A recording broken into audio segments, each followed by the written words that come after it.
1, 2, 3.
Sweet home to me, good old PoppyCock. Oh dear, that's what happens when I push the wrong buttons. Good morning. Yeah, so let's try that again. We'll just back it up. Let's see, we'll go here and like this, and okay. So hopefully we'll do it right. All right. 1, 2, 3. Oh!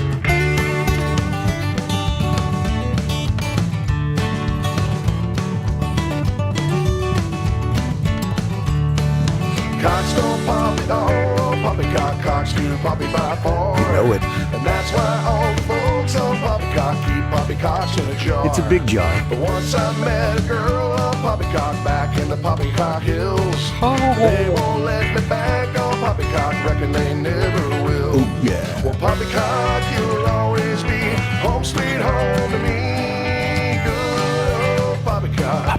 PoppyCock, you and me. PoppyCock. Rose and Baldini. Hey, that's me. I'm the bald guy. Oh dear. The earth don't spin Right? on Amateur hour. PoppyCock flatter than a hot roadkill. And beer don't stick to balls on PoppyCock, reckon it never will. Once I met two folks on PoppyCock, one bald, the other likes cats. She wild as a rosy, quicker than a satellite, no PoppyCock about that. Well, PoppyCock, you'll always be home sweet home to me. Good old PoppyCock, PoppyCock, you and me, Rose and Baldini. Take a Trey. Spin your partner. Do-si-do. Get some PoppyCock. Clean it off your shoe. That shit's sticky. Kind of stinky, too.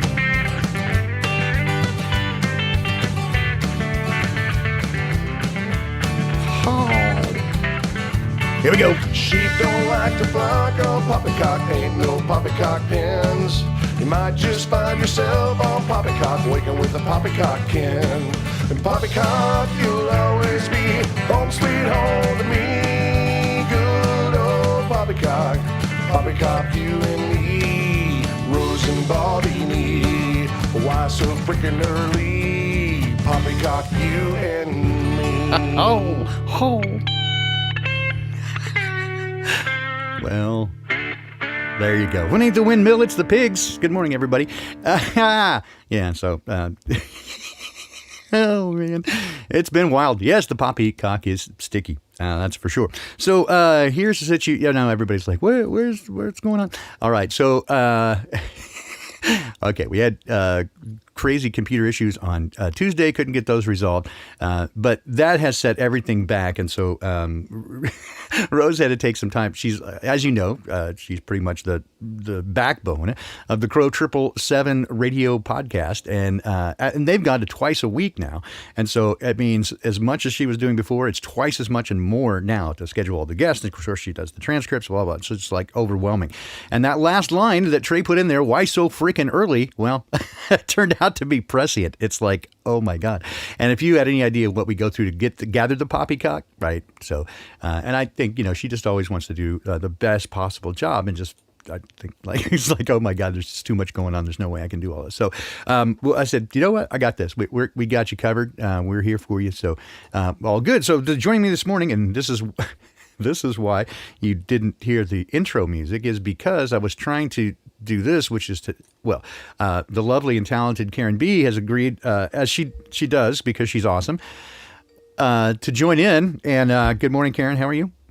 Good morning. Hey, perfect. How are you? So I had pushed a button to keep that ringing sound from joining, which didn't happen anyway, and that also then killed the music when I started, because it's amateur hour around here. So, oh my gosh, if you guys had any idea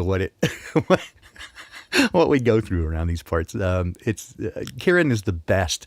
Yes, she's not only gracious, but she's super kind. And I was kind of panicking this morning, and she talked me down from a ledge. I'm like, oh my God, it's terrible when I do it myself, because I just end up pontificating, and nobody wants that, really, right?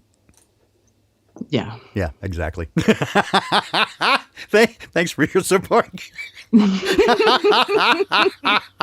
Yeah, no. Well, it depends what you're pontificating about. I got you. I think here's one I can pontificate about. I don't want to get too much into the one side of it, but I gotta talk about it because it drove me crazy. So the Tuesday night, I guess. Yeah, it was Tuesday night about 11:30. My beloved Madeline was not feeling well, and so that's not an unusual thing. She's got a lot of stuff going on medically, and so anyway, it just kept. Usually, it clears up, and it just didn't clear up. And so one of the things that we are always on the lookout is that so she had two widowmaker heart attacks about 13 and 15 years ago, respectively, and she was really, I think it's a godsend. She got one of the best cardiologists in the Seattle area. And in fact, the guy who did her first surgery has now retired, but he was like one of the top 10 in the world. And so saved her life, and she's been doing pretty well, but she's always, of course, on the lookout for the same signs and symptoms. And so these are identical signs and symptoms. And we're like, oh, crap. So after, I guess, about 11:30, we were like, okay, fuck this, man. We're going to the hospital. And as much as we didn't want to, because allopathic bullshit and, of course, all the nonsense going on. But so we headed down there, and I got to tell you, now, again, the end of the story is after 2 AKGs, and I mean, we spent the night there. I was out in the car. I'll explain that because they wouldn't let me in. Anyway, but so she's going to be fine. Looks like Anyway, but beyond that, here's the story. Just that's the setup to get there. They were at the intake. I've never seen anything in my life. I've seen cops not be nearly so aggressive. They were hostile from the outset. They escalated immediately. And one of the things that, that's a part of this situation is that Madeline is, very, very bright, very high IQ, but she's on the autism spectrum and has high social anxiety. And these are, part of her medical record. And so I have been assigned as her kind of communicator for people, right? Anybody who met her wouldn't know the difference, right? Because she's very bright, and in brief periods, she can manage it. But it stresses her out really bad. And so she often will have difficulty communicating the way she wants. Now, people, again, wouldn't recognize that. So, but they were immensely hostile. While it's clearly in her record that I'm assigned to kind of communicate for her, that sort of stuff, they were having none of it. They immediately kicked us out. This had nothing to do with masks. I even put one on to go in because I'm trying to care for my wife's health, of course, and it seemed like a life and death situation. And they immediately escalated when I just tried to explain that I'm, her legal designated communicator. And they're like, nope, she seems lucid to me. And I'm like, well, of course, she's not retarded. She's autistic. What the fuck is... And I mean, I didn't say it, but I was just furious. I was ready to shank somebody. And then one of the security guards comes up, and he hands me a card and says, here, just go out. You can't be in here. You have to go away. And here's a card, and you can call and check on her. At that point, I was furious. So yelling isn't going to make anything better. So I went outside, and I had to calm down. But so there's a card that they gave me, and it had a phone number on it, right, like an 800 number. So I call that card about an hour and a half later, and immediately I get a recording saying this number no longer works. Visit our website. What?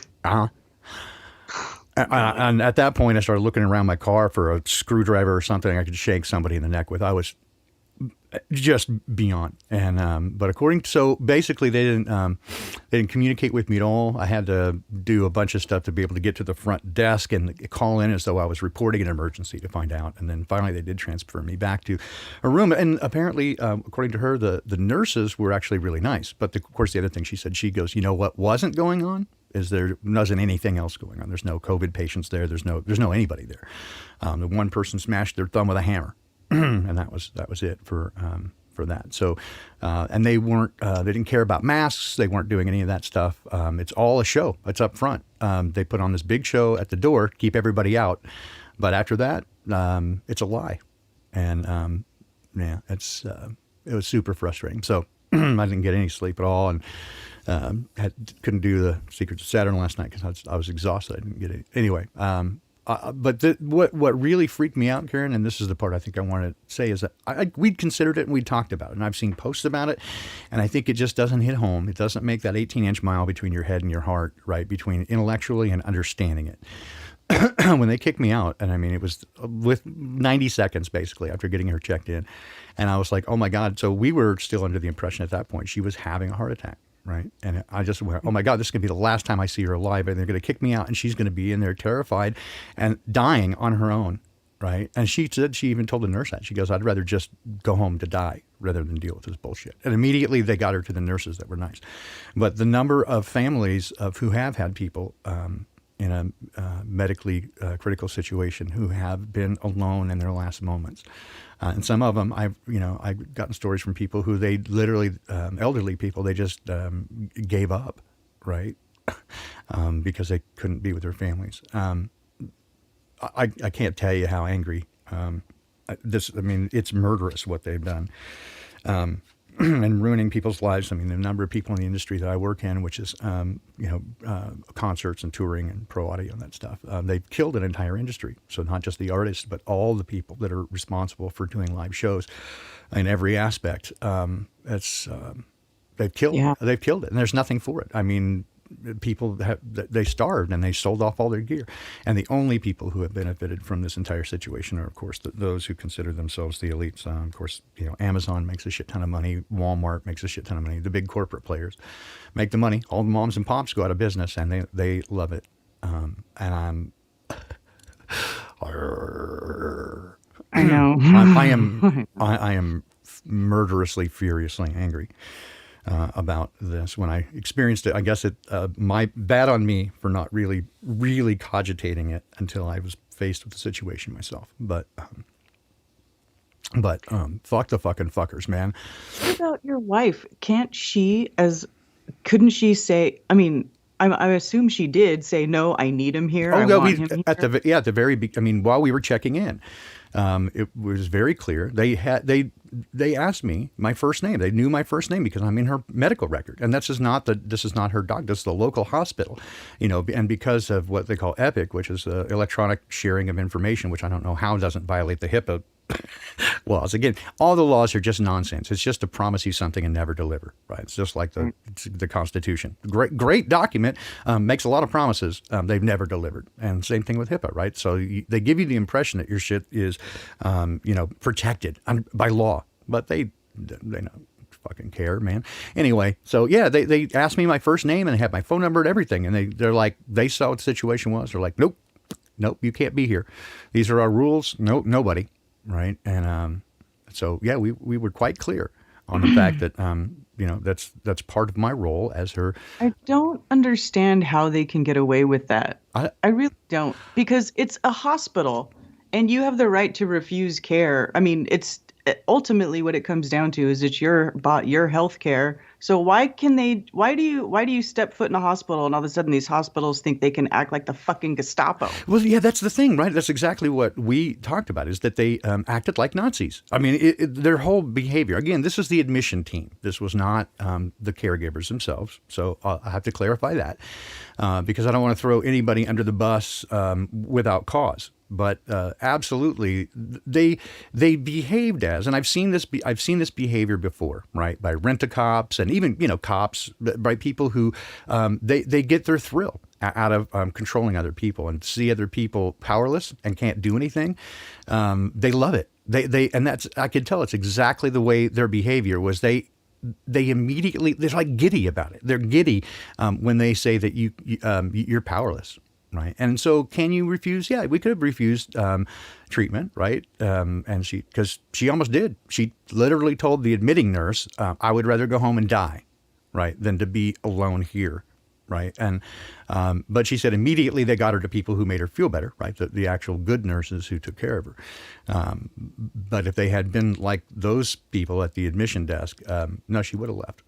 Right. And well, I can actually kind of I had an experience like that when I went into the hospital, the emergency room, and my arm was broken, and I literally had a piece of bone sticking out of my arm. And this woman was asking me questions, and I was like, I don't know, I can't think. And she's like, well, you need to answer. And she started getting mouthy and like snapping at me. And I was like, if my arm wasn't broken, I'd put it in your suck hole right now. Man. Oh, wow. Yeah, that infuriated me, right? And so, yeah, they do. And so that was my first question. It's like, when did they become, focused from healthcare to this bullshit? Again, it's like a prison, that they're doing this. And I got to tell you, they were more uniformed people with guns. And so I don't know if they're rented cops. I don't know if they're actual cops there. I don't know if they're security guards. They had different uniforms, so probably a combination of all the above. But there were 7 or 8 of them around the lobby. And this is, again, midnight, 1 o'clock by the time we got there. And they outnumbered anybody else, right, by 3 to 1. So it's like they're ready. They're looking for the opportunity to tell you, you don't mean shit, right? You do what we say, and that's it. And oh man, it certainly ground my gears. There's no question about that. But really the idea, that moment of being pushed out, and here's a card, which doesn't work, by the way. But with that moment, when I had that moment of panic, thinking, oh my God, this could be the last time I see her, right? And then she would be there alone and dying in her last moments. And I just went, fuck this, man. So knowing what I do about how this all came about, right? I mean, I'm sure if I were... if I wore a wool sweater, I'd be probably, they're taking care of us by keeping all the bad virus people out. and pearl clutching intensifies. But no, I was, knowing what I do, it infuriated me. And I had to keep my shit together because it's not going to make it any better, right? If I blow my top on it, right? It's just going to make it worse for everybody. So I don't, anyway, I've spent too much time on it already, but fuck the fucking fuckers. Speaking of which, our friend Scooter, let's see, dude. I don't even know. I don't think I have that link up anymore. It sucks. He sent me some video. Well, you know what? Do I have it in my history? Let's see if I can find it in my history. He sent me a link yesterday to a quick video of, let's see if I can find it for you. He has made some screen printed versions of the FTFF shirts. So again, I got to tell you, he just did this on his own as something that he wanted to. Oh, it's not going to be in this history because I was on my other account. Crap. Anyway, before I thought they were no, they were. I think it was just letters that he'd put on. Okay. Right, because he was just making them one-off, right? And so he sent me one. A couple of people have ordered them. He's got a store up on the Etsy shop, and I don't have it up. I'm so sorry about that. I'll find it and put Chet's it up. Got one. Okay, Ted, if you can drop it in the chat. Oh, he's got a shirt, but I thought maybe he had the link. I've got one, right? So a few people have them, and it's awesome. But anyway, he's done a screen of it for him to bring to the Solar Return Festival. So speaking of the Solar Return Festival, you knew I'd get there. You knew I'd segue there. Coming up in just a few days now, March 27 in Greenville, South Kakalaki, right in the belly of the beast, the Shriner Event Center, put on and organized by Karen B. As it turns out. Thank you, Karen. You're awesome. So you teased us yesterday with some great new announcement, and but I didn't get what the announcement was. Are you still Oh, yeah. teasing us? I haven't announced it yet, but we have a new musical Guest artist? musician Mm, who's going to be playing at the Solar Return. awesome. And it's a pretty popular one, so everybody should be pretty stoked. Oh, that means it's not me. Okay. I'm good. Well, your being there is not really a secret anymore, is it? No, no, not really. No, not, not really. Okay. Yes, I will be noodling, and I'm trying to get a jam session together. Thank you, Ted. I see that. I appreciate it. So yeah, trying to get a jam session together, especially looking for drummers. If you can keep a 4 on the floor, love to see you there at the event. I was wondering, do you want me to advertise for that? Do you want me to say something about that, like Baldini's jam session or something? Yeah, I mean, just know what to put. You know what I mean? I haven't put it in anything because I don't really know what to say. just say open jam session, right? Just like if we just schedule 45 minutes or an hour or something like that, because who knows? I mean, how much these things can often take on a life of their own. They go a long time, or it's awkward if you get up there and people don't feel it, and then it's like, well, what do we do? I can noodle forever, right? That's no big deal. I just thought there are so many people in our community who are, into music or otherwise talented. I thought, hey, this would be great to have just like a jam session, right? So we're trying to set up and have at least a drum set there and some basic backline gear, bass guitar, that sort of stuff, and bring your own axe if you want to play that, a keyboard, right? So that we could just kind of jam. I thought that would be, terrific. So, so anyway, that was the idea, and we thought, well, I think One Big Love is we're getting a drum set for them, so we could still have that there, and we could do a bit of backline, so we can just jam. I think that would be terrific. So yeah, if you just want to say, and then if we can't find a drummer, I don't know how. I'm trying to figure out. I guess I should have already known this. How far you are from Nashville or that neck of the woods? I do know some folks there who are well qualified who might be interested in coming down and having a good time. But anyway, yeah, if you play an instrument, you just want to kind of just jam. You don't feel super pressured or anything, but it would be super great if we could. I'd love that, right? Just for those who are not musicians, I guess, or I'd say those who are musicians, they understand that being able to jam with other musicians is sort of just like what this whole thing is about. Just it's a form of like musical fellowship. You get together and everybody's kind of got their own chops and their own style and the genre that they're into, and you put it all together. It's sometimes amazing, and I just couldn't imagine that with this group of people it couldn't be like that. So. Anyway, that's all. I just thought, hey, this would be a great idea. Am I bringing coffee? Well, I'm going to bring personal coffee, but I'm not offering to make it like I did last time because it occupied all of my time. And so this time I just want to be able to spend time with people. And so I'm not going to bring the coffee makings for the whole group this time, unfortunately. I probably will bring some personally, so if you catch me at my hotel or something, you might sneak in a cup. But yeah, it was like a big production because that's the only way I can do it. So anyway, there's that question. Well, how about some PoppyCock? Definitely don't want to be stuck behind that counter the whole time this time. No, I mean, like, here's the thing. I love doing it, and I loved doing it last time. It was delightful, all right? And I wouldn't have done it any different.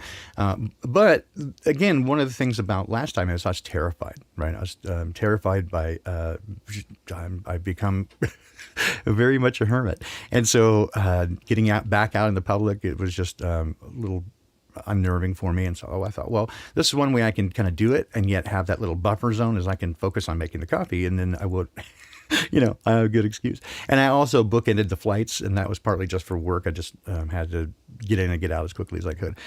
So I didn't really have time to socialize much. And then I regretted it because I had such an amazing time in the time that I, did get to meet people. I just thought, this time, so I have an extra day on either end. I put coming in Thursday night and not leaving until Sunday evening.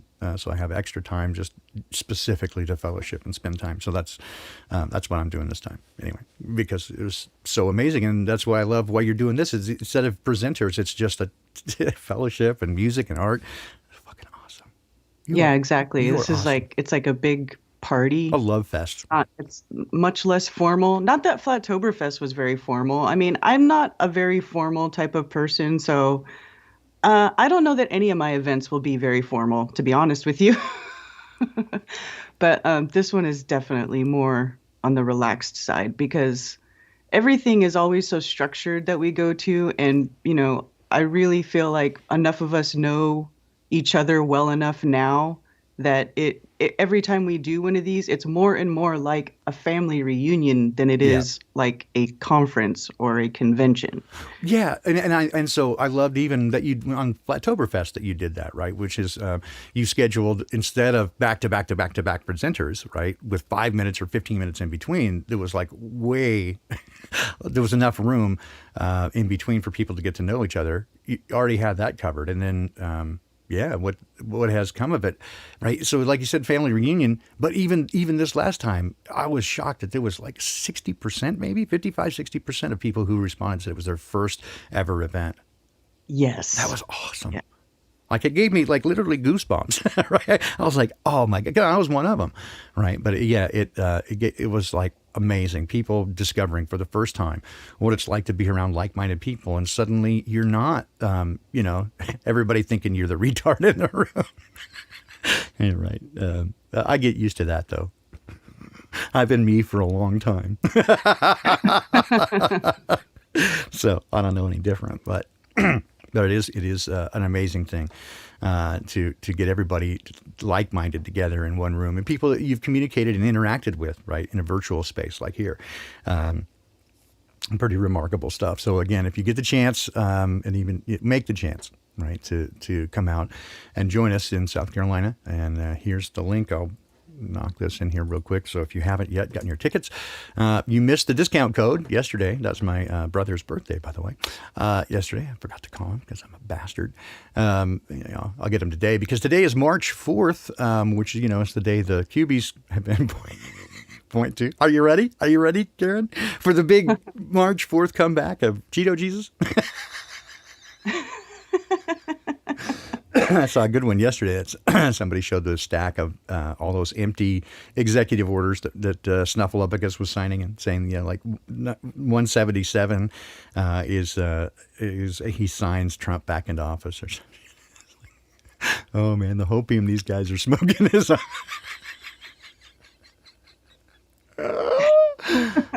Dude, seriously. Oh my God, it's so awesome.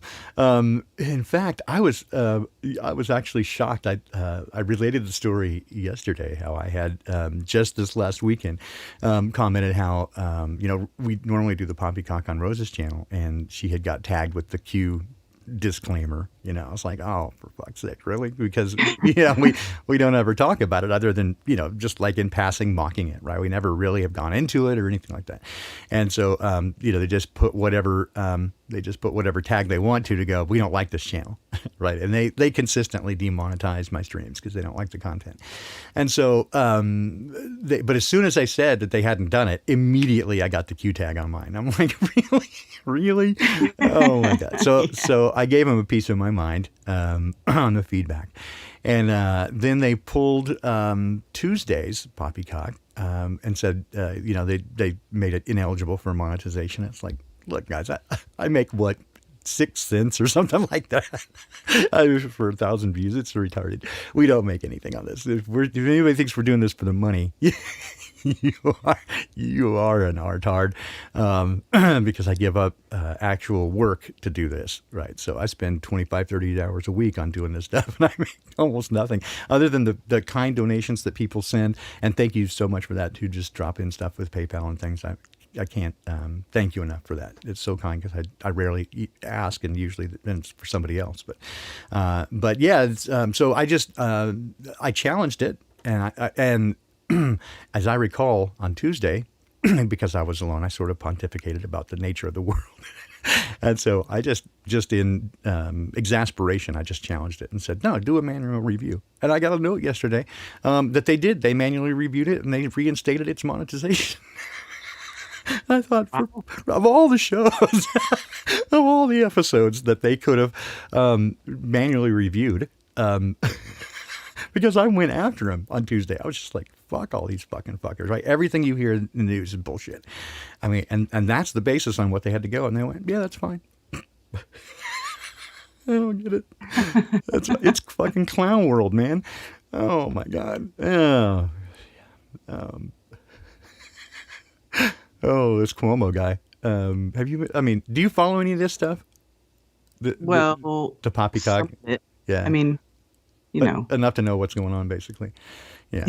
So I love, like, recently that did not age well tweets, but people do that from time to time. They compare people's current situations with previous tweets that they've put out.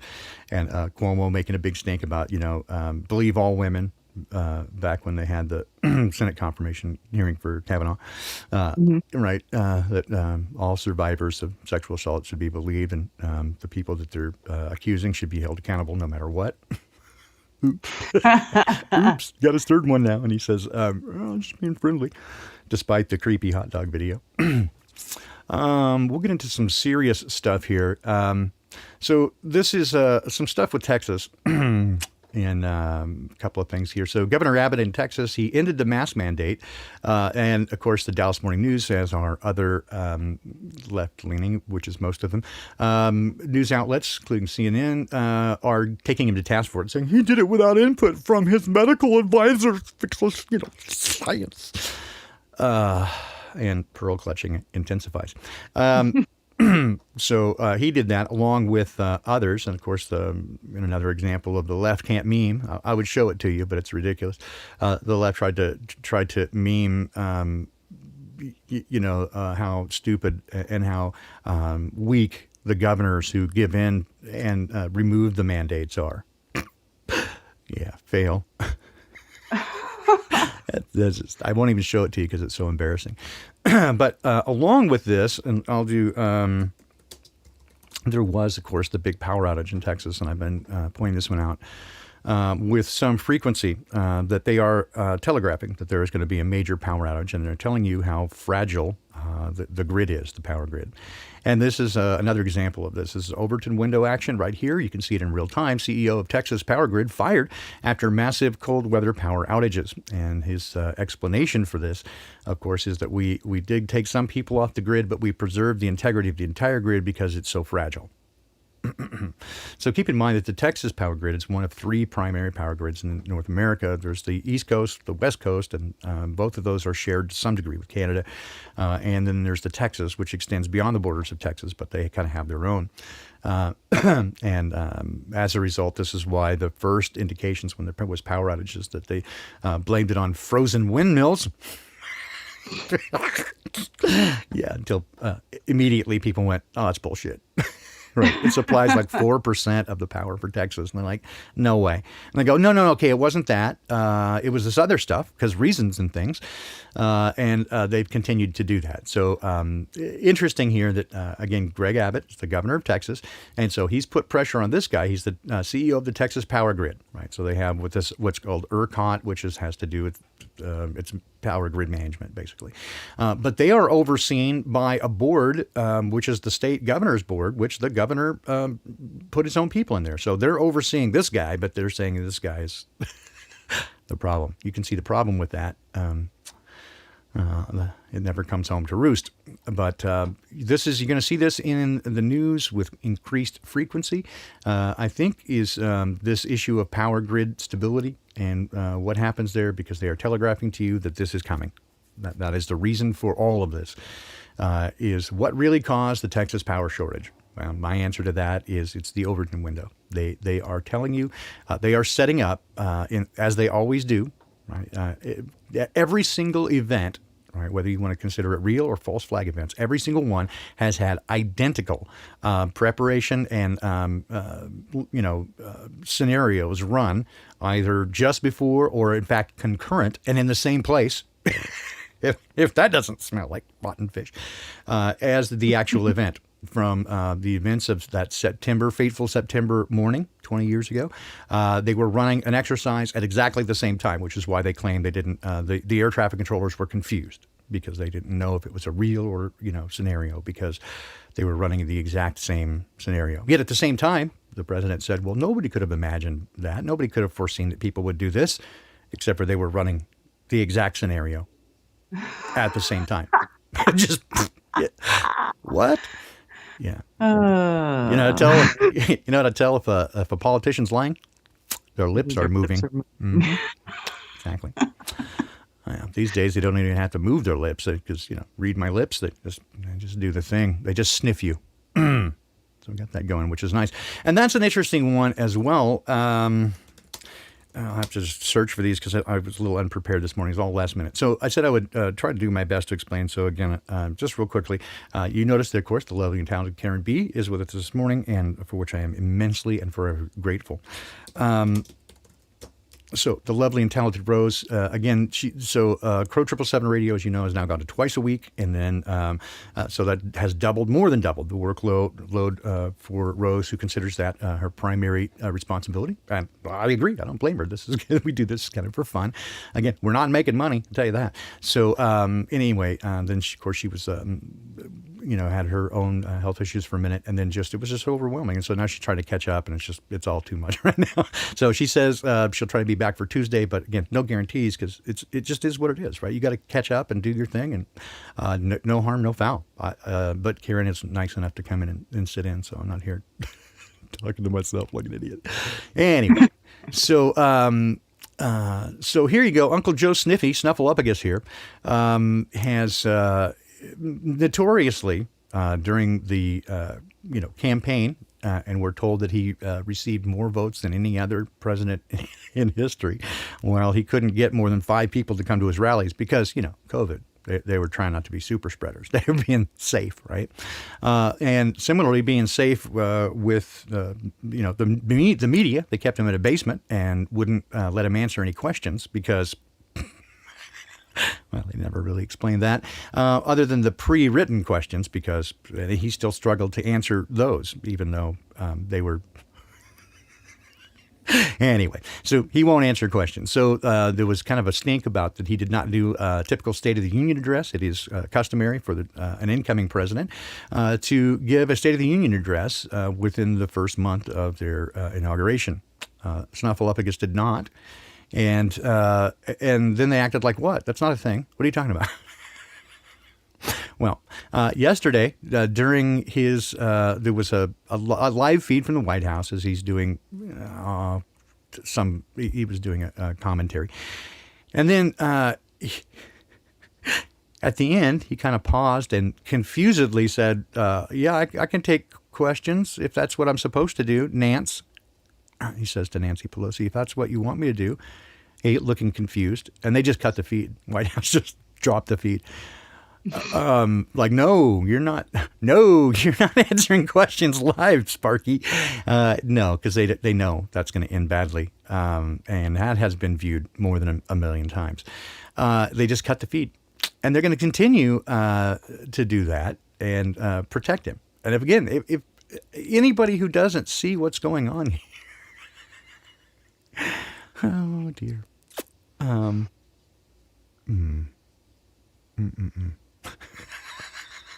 Yeah, I don't know. Sometimes I wonder what if that's, to me, it's like these people who don't see this stuff. It's like, okay, NPCs are real. They're real. Yeah, I think even if they weren't, a thing like a biological thing, that people have been programmed into such mindless behavior that whether it is soulless biological weird entities or just people who have been intellectually stunted to such an extent that they really, again, don't have an internal dialogue. Again, according to recent studies, more than 60%, and in some of the studies, up to 82% of the respondents had no internal dialogue. That's frightening stuff. That is literally NPC. So whether it really is, again, organic portals, as some have said, or they just had their minds shut off through a combination of fluoride and GMO, constant programming from the outset, could be a variety of things. But as you say, the trope is real. Yeah, it's whatever it is. It's a real thing. It seems to me to be, because some of them are people that I have known in my past life. Some of them are former coworkers or industry people, and I know that whenever something comes out in the media, they're going to be the first ones to jump on it and restream it. Right? They retweet the stuff. They're the biggest virtue signalers around. Now, this is consistent with their personality. I won't I won't go further than that. It's consistent with their personality, but they are not otherwise, I would say, NPCs or soulless people. They are simply programmed, and because of what they see around them, it seems to them to be, again, it's virtue signaling. It seems to be that it is in their best interest to appear to be a certain way, so that they get all the kudos from their stuff. Yeah, FEMA Region 5, region, is that 5 or 4? 4. Industry people. Yeah, it's, when I say industry people, entertainment industry. Yes, I admit it. But most of the people who work in the entertainment industry are not any different than you are. Most of the people who do it because they love it. It is the artists now. They are, as consistent with my view on pretty much everything. If you are aware of a person in the media, then almost certainly it is they're compromised in some way. It's managed, right? They don't let anybody out there to just pop off and say whatever they want to. So even those that seem to be like loose cannons, like Rand Paul, you can guarantee they're playing their role, right? Somebody's got to kind of go against it and seem crazy. What do you think Alex Jones, Bill Hicks? I mean, Alex Jones is doing, right? 90%, 85% of what he says has basis in truth, but he acts like a complete crazy person so that you'll think that all of it's crazy. That's how controlled opposition works, right? Or they work as gatekeepers. They tell you some of it and then go, no, this is don't look there. Yeah. Right. Don't look at that. And I see this, who was it? Oh, I mentioned the other day, Russell Brand, right? I guess accidentally truly accidentally had an autoplay on, and so it played the next suggested thing. And then all of a sudden it tried to constantly play his stuff, which is garbage, right? He puts 2 or 3 truths in and then puts his foot down and says, oh no, but don't look over here. That shit's crazy, right? Insisting that you follow the mainstream narrative, right? It is, couldn't be more clearly controlled opposition. If you want to see what controlled opposition looks like, then yeah, take the chance and spend a couple of minutes and watch some of his garbage, because it's very clearly like he pretends to be on your team, but he absolutely is not. It's like very clearly says, don't look there. No, you don't want to go down that rabbit hole because that's crazy. Yeah. Oh man, I did it again, Karen. What did you do? I just started pontificating. I've got 2 or 3 pieces of PoppyCock in. It's 42 minutes past the hour, and we're just talking about it. And you let me. I hold you responsible. You let me. No, I'm really horrible at this. I apologize. I don't know why you keep asking me to. You're the best at it. Why do you think that everybody asks you, whether it's Brian or Mark Sargent or me or everybody? You have this amazing, I think it's your vibe, your personality, just to kind of draw things back to something that's more centered and realistic and calm. Just your presence is just calming and centering. So that's why we ask you. But not to keep you on track with PoppyCock, just so we're clear. Well, the sad part about it, I think, is that you agree with most of it. You're not going to disagree and go, no, get back here. You go, yeah, I know. Just like I said at the beginning, I was like, I'm bad at this by myself. And you're like, yeah, I know. I'm bad at it with you. Oh, so. Okay, well, there we go. So how about this? Researchers read sealed 17th century letter without opening it. Again, sure, that's all interesting and sciencey, but it's also telling you that everything electronic, we already know everything electronic is compromised from the hardware standpoint. When they build the product, there's a backdoor built in. So it's and everything goes through their switches so they can tap on it at any time. But here they're telling you physicality, no problem. I mean, they've been doing this since the 1950s, to be perfectly honest, but they have to tell you, right? So they're telling you, doesn't matter if you have a sealed envelope. We can look at it. Don't worry. We could do this from something from the 1600s. No problem. Oh, here's another one I can throw at you. I watched yesterday, again, one of those things that got randomly just picked up in an autoplay. I had been watching, for various reasons, a number of police interrogations. And if you're interested in some of the backstory, there's a book called Mistakes Were Made, But Not By Me. And it is really how people slide down the slippery slope of compromise, right? And, okay, it's from a mainstream perspective, so it's not a big conspiracy book or anything. But it provides a bunch of examples of this. And the author does spend about half the book talking about cops and interrogation. And the whole idea of that when people bring out confessions, that's almost, it's a guaranteed guilty verdict, right? Because they have people convinced that people don't confess to things that they don't do. That's just unthinkable. An innocent person wouldn't confess to something they didn't do, especially, like something big, a murder, right? Multiple murder. They would never do that. When the truth is, people who are under stress and by people who have motivation to get a conviction will do anything to make that stress stop, including getting confused and giving people what they want, right? Especially those who are less capable intellectually, like especially people who have mental learning disability, right? A lot of times are the victims of this, that they go, oh, you did this thing. I did that thing. Oh, there you go. It's a confession. Right? No, I mean, literally they do that. And so you can tell that the author is butthurt about this, and that again, they fill us with the idea, they give us the idea that cops, they're the finest, right? New York City's finest. You know that they're not talking about bartenders, right? They mean that you're talking about their police force, which in fact they are the worst, but let's avoid that for a moment, and say again, they give you the idea that there's these, stand up, straight edge guys, right? And they would never lie to you. Well, the cops can't lie. Again, not only do they do it over and over, but it's proven in court. It's their policy that they can do and say anything to get what they want, and what they want isn't the truth. What they want is a conviction. Yeah. So just keep that in mind. They're not interested in the truth, and the truth is often at cross purposes with their ability to get a conviction.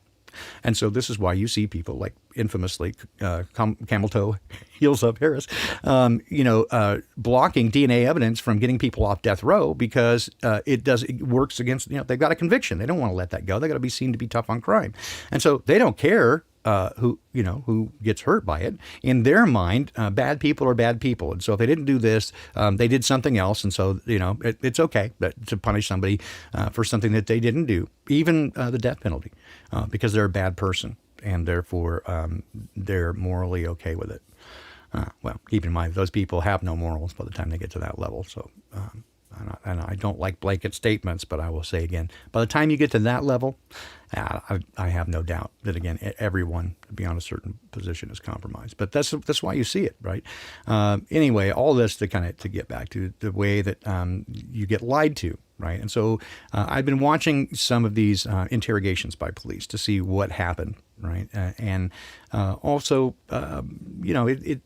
doing body language interpretation, stuff like that. You can kind of see where things are happening and where people are being dishonest, that sort of stuff. And sometimes even when they're being honest and the police are pressuring them into getting a response that they want, and how they do that. And one of them that came up was the Dylan Roof. And if you recall, Dylan Roof was the kid that was accused, supposed to have gone into a North Carolina church few years ago, and started just shooting, right? And and it was blamed on white supremacy, ideation, that sort of stuff. And so what came up was the FBI interrogation of him, supposedly after this is, immediately afterwards.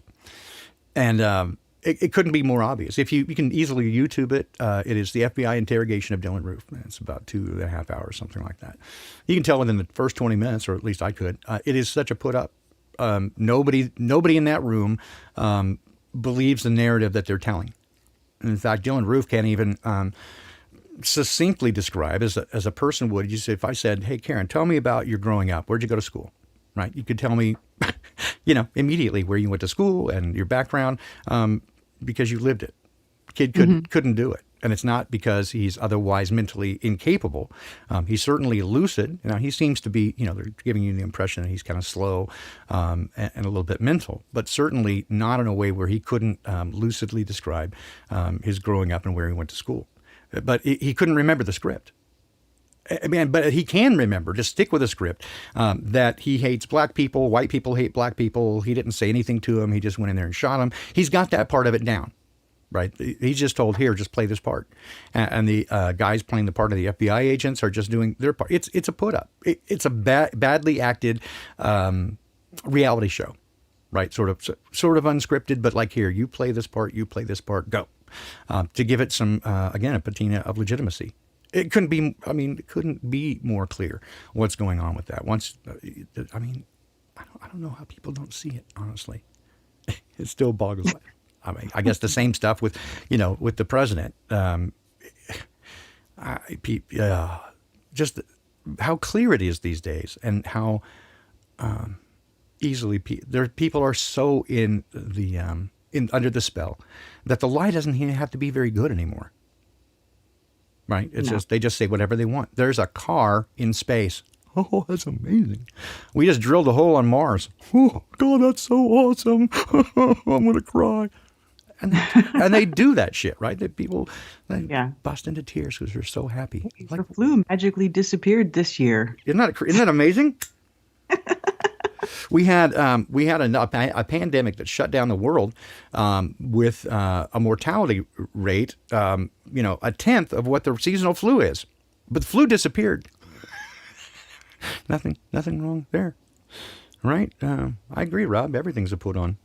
And I also saw, I don't know if you were talking to me, Rob, when you asked if somebody deleted a comment. Typically, I don't.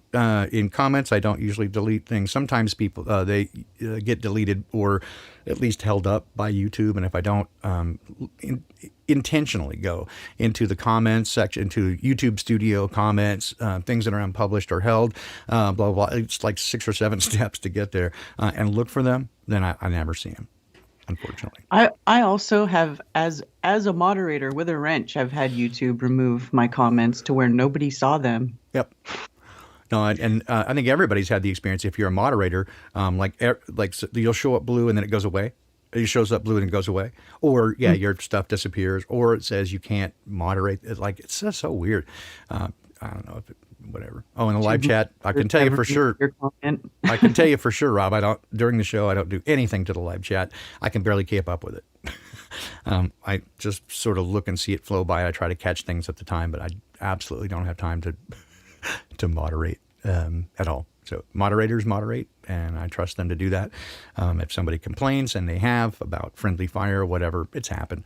But for the most part, right, it's just to keep, the very few trolls that we have. There are just, every now and then there are a few, but we don't have too much of that problem. So anyway. Boy, we're so all over the map. Thanks, guys. Thank you so much for joining us this morning. And we're spending about an hour talking about mostly come to the festival. Hang out with us in person. Absolutely. We don't bite much. Have so much fun. It's going to be a blast. Yeah, we don't bite much. Yeah, I nibble. I mean, Jason Lindgren's going to play music. Chief Crow's going to play music. I mean, that alone. And then One Big Love, of course. They're always fun. I'm going to play something that's not really music, but I make noise. So I do that. So I'll do that too. I might make some coffee. I don't know. If people talk me into it enough, I'll see if I can, maybe the day before or after. I'll be back at the hotel on Monday. But I'm stupid excited too, Jenny, especially having been to the last one. I got it, but I didn't get it until I experienced it. Sort of the same story with the experience of the hospital. I got it, but I didn't get it until I actually went there and saw what it was. And you would also think that people as opinionated as those in our community are, right? That there would be conflict or people arguing about stuff. I didn't see any of that, right? Like almost nothing at all in terms of any disagreement over stuff, right? People are just excited to be together. That is that's I'm gonna go. It's beautiful, man. No, but it really is. It's one of the most remarkable things that I've seen. And so the world and the media keeps telling you how hateful everybody is, right? They kept telling us that we were in the middle of the terrible pandemic and that we're all going to die if we get together and without masks and everything. Well, 400 plus people there, nobody wearing a mask. And hey, Trey, good to see you. I hear tell that you might be, even after I tried to talk you into coming, you said you couldn't make it, but I hear somebody else might be trying to talk you into coming. So I'll put the hint out there now. Would love to have a jam session, buddy. We were hoping to do it at the Flattoberfest. You brought your guitar, but you also brought beer. Stop it. I can't compete with beer, man. Oh, anyway. So yeah, I would just again, I can't encourage you enough. Hey, well, thank you, Trey Clark, and YouTube thanks you as well. Oh dear. Hospitalized Prince Philip has a successful heart procedure. I seriously doubt it. I don't think he has a real heart. Certainly doesn't have a soul. I can give you that. Yeah. Anyway, come to the Flatober or the solar return celebration because you won't regret it. It'll be the best time you have all year. I know it's not free, and it travel does cost and everything. But man, we talked about this before when we talked about cryptocurrency and all that stuff. I was going to mention NFTs this morning, non-monetary tokens, but I'll skip that. It's ridiculous. Look up Beeple, Beeple artwork, and you'll get an education on how stupid this thing is. It's ridiculous. Or you can check out Matt at Quantum of Conscience. He did a video last couple of days talking about the same thing. I got hip to it from an article in Wired magazine, I think, talking about it. And I went, what? And then I saw that it would become a hot topic. So it's no point in me belaboring it, I suppose. You can get Matt's take on it by visiting his channel. I like his views. I don't always agree with him, but I like the way he thinks anyway. Anyway, that's very silly. But again, you can put your money there, or you can invest your money in trying to make more of the fiat currency. Good on you if that's what you need to do. But from my viewpoint and my conviction at this time, again, just like Jeff, thank you very much. Just like the Constitution, right, or just like these other things that have promises without fulfillment, fiat currency is pretty much the same. It has no backing in anything real other than your confidence in the system. And when that confidence is removed, or they simply just move the decimal point, you have no control over it. Just like I had no control at the hospital last night. They can't take away your experience. They can't take away your relationships, right? Or, I mean, I guess they can take away the other people, but they cannot take away, if you don't let them, who you are, right? And so my encouragement is to invest in that. At least that's what I'm doing. Again, it's not my job to tell you what to do, right, or how to be. But for me, I'm investing right now everything I have into the idea, these principles of investing in people, investing in a different future. Then, hey, Gillette May, great to see you, my friend. Gillette and I actually know each other in person. She was, she was at a church that I was teaching pastor at, and then followed me to another church where I was the worship pastor. And so that was crazy. Right? That was many years ago. So in any case, investing in the idea of relationships and the future of sustainable living in a way that takes us out of the system rather than more deeply gets into it. And that's where my focus is now. And so I invite like-minded people to, again, congregate. That's what this whole thing is about. This channel really is about. Again, I saw from so many people in the Awakening Project that nearly everybody had the experience of feeling ostracized and alone, and that they didn't have relationships anymore. And so I was like, but you know what? You're not alone, because I've heard from 400 people just like you, right? And so that was kind of one of the motivations to do this channel in the first place, was to get these people together and say, hey, you know what? You are not alone. There's hundreds of people just like you who are great people who have taken upon themselves to go looking for truth, and the uncomfortable truth. Right. I'll mention even another channel here, which is Paul Romano at Pockets of the Future. Again, I don't always agree with everything he says, or some of the stuff he's very into, I'm not into. But he often has a pretty good take, and he's funny, right? So, but he mentioned a thing about, the news that you don't want to hear. And I agree in principle with what he's saying there, which is that if somebody's giving you information that agrees with your already beliefs, right? If it confirms your beliefs, chances are they're not telling you the truth, right? It's the hard truths that you don't want to hear that really are, in some cases, the most valuable.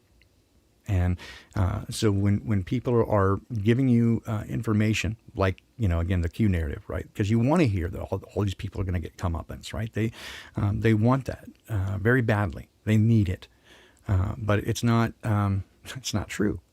right? I have said before in relation to Crow 777 tagline that truth is the enemy of knowing, that very well reflects my experience, that many of my biggest epiphanal moments came on the heels of questioning long-held beliefs. Is that really true? And if so, how can I know that? And then so often you find that it's not true, or at least doesn't have basis in facts. It's as unknown as anything else. And so to that extent, it's people who will tell you the uncomfortable truth that I love those people, right? And in a personal sense, right, we all have this sort of myopic view. We can't see ourselves very clearly. It says in Proverbs that all the ways of a man are clean in his own eyes. And that seems to be true, that we all have justification for even the worst things that we do. But we always say, well, if you really knew the truth, right? If you knew what the situation is like, we all do that. But we cannot really clearly see our own shit. And it requires those people that we trust to tell us the truth about what things are being perceived by what we do, right? Even if your intention is unimpeachable, right? Your behavior might be for shit. And it's incumbent upon you and the other person to separate the behavior from the person, right? If I say, hey, you're acting like an asshole, it doesn't mean I'm saying that you are an asshole. It doesn't define you, but sometimes the behavior is, hey, that looks like you're being an asshole, right? So you want to look at that. So these are the people that I am naturally drawn to, those who are honest and transparent and teachable, right? Willing to accept that they might not always be right. That's the kind of thing that I'm drawn to, and that's the kind of people that I think that you'll meet with and get to see if you take it upon yourself to hit your favorite travel service and get tickets to go to South Carolina. And there's actually a couple of really inexpensive hotels right near the event center to stay at. There's Holiday Inns. They're like $70 for a queen, I think is what Nathan was saying. So less than $100 a night. You can get a room not far from the event center. And we try to keep it affordable. We have to charge something because we do put money up when we set up these events. Absolutely. And I don't begrudge. Somebody made comments. Somebody had made disparaging comments previously about you making money off the Flattoberfest. I'm like, what are you talking about? Like, imagine I've done events before. I know how much effort goes into it. Hundreds of hours. Do you think people should do that for free? Like, not get paid at all for the work they put into it? What do you like? Well, let's see you do it. You're going to go to work for 40 hours a week, 60 hours a week, and say, no, it's because this is good. So it's bullshit. Right? Yeah. I do it. I do the website. I do the promos. I do the planning. I do all of it except for, Nathan helps with the audio and video and he helps with some of the planning, but it's a lot of work for just two of us. Oh yeah. Oh yeah. I know what goes into it. I have the benefit of having been involved with promotion of concerts and events previously, so I know what's involved, and it is a lot, right? And then you're responsible for it. So if people don't like it, if things go poorly, if anything happens, it's even outside your control. People are going to hold you personally responsible for it. So it is an enormous amount to take on, and the fact that you not only did it but with such grace, and the only hiccup really I saw was not putting Mark Sargent on the T-shirt, which I thought was funny. So that improved it to me. That just made it better. But in any case, I so applaud you for doing this and what you're doing in the community. And again, thank you for being everywhere and all over the place. We love you, Karen. So, well, I love you guys back. That's why I do it. And also, I know it. This is 2 days. Where I only have it as the 27th you're showing, but I've started putting the 26th and the 27th on everything because we did rent the park across the street for the whole day the day before. Oh, awesome. So we have it set up for if people are coming out of town, it's not just for one day. We have Friday and Saturday things going on. Okay, so you get in town and have plenty of time, 2 days to hang out with everybody and socialize. Is there available power and hot water at the park? Okay, at the park, well, there's restrooms and there is power and there's barbecues. I don't know if they have like a sink running, but Because what I need is it doesn't have to be necessarily potable water because I'm thinking about making coffee. It's like, say, if I took some stuff to the park, I was like, well, I can bring bottled water, right, for making coffee. I just need something. Cold water doesn't clean well enough. So I'd need some way to warm water just to wash the things, right, between use, because there's that. I still have that hot water pitcher thing from Flaptoberfest. That's perfect. I would use that and maybe get another one. I saw one at a local store for like $20 again. I've been using that thing a lot, actually. I brought it home instead of returning it, and I was like, this thing's awesome. It is awesome.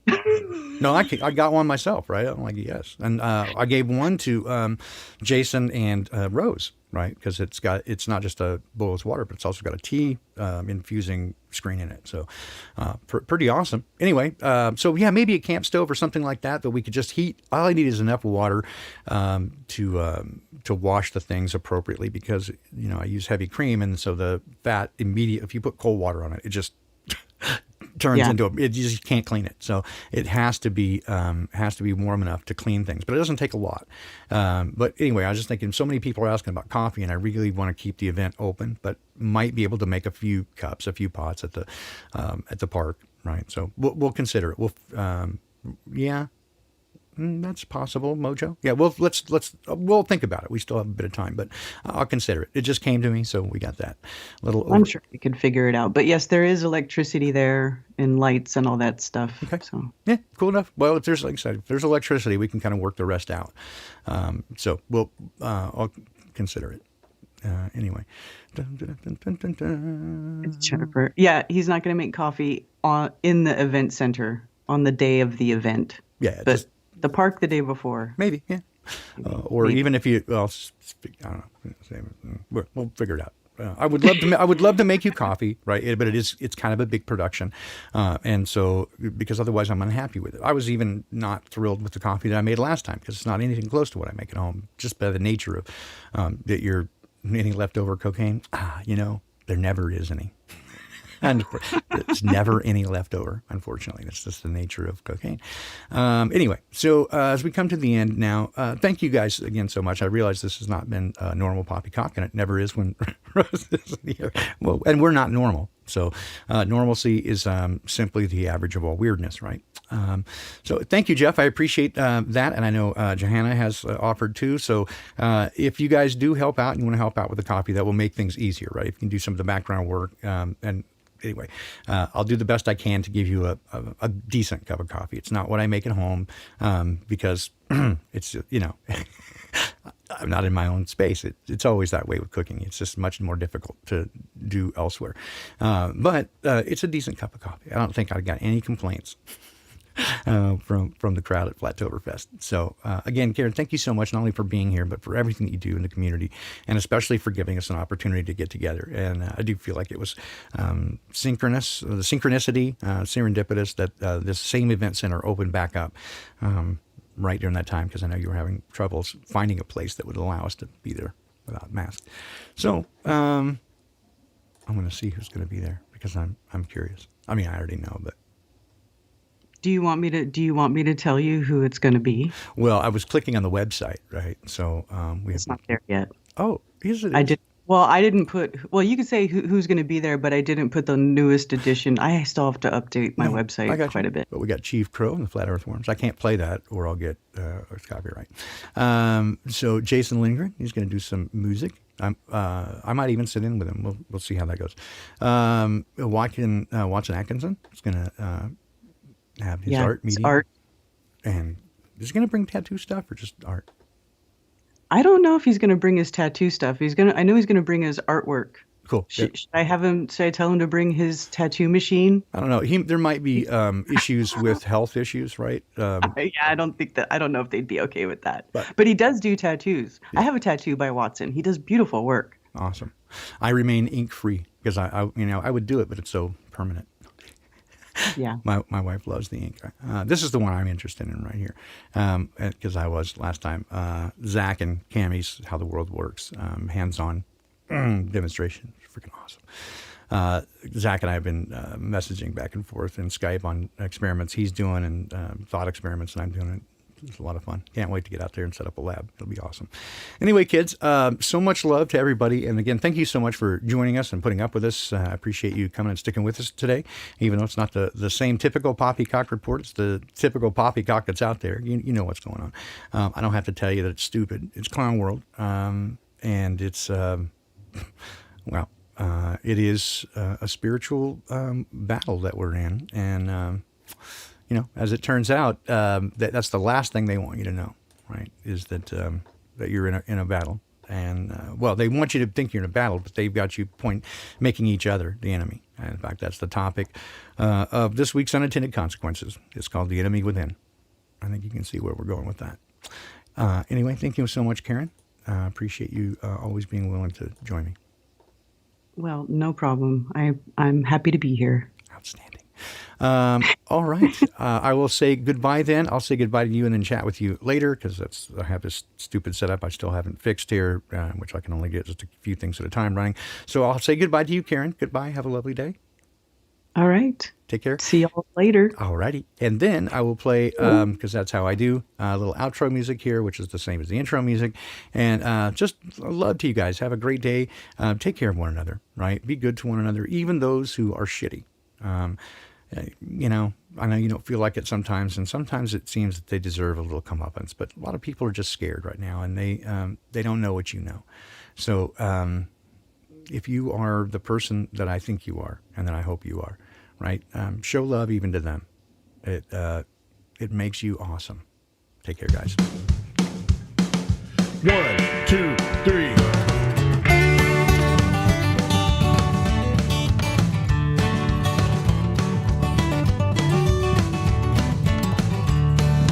Cocks don't pop it all, PoppyCock cocks do poppy by 4. And that's why all the folks on PoppyCock keep poppycocks in a jar. But once I met a girl on PoppyCock back in the PoppyCock hills, they won't let me back on PoppyCock, reckon they never will. Well, PoppyCock, you'll always be home sweet home to me. Good old PoppyCock, PoppyCock, you and me, Rose and Baldini.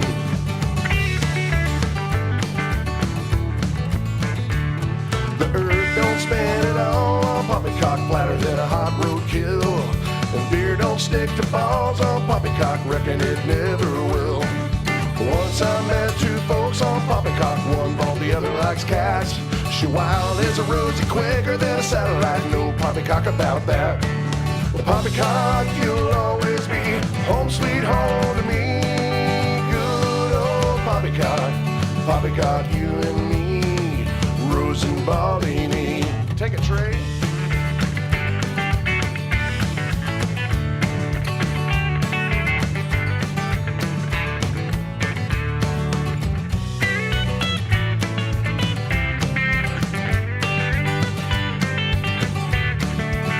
Shake that flat earth moneymaker. Come on, you know you can do it.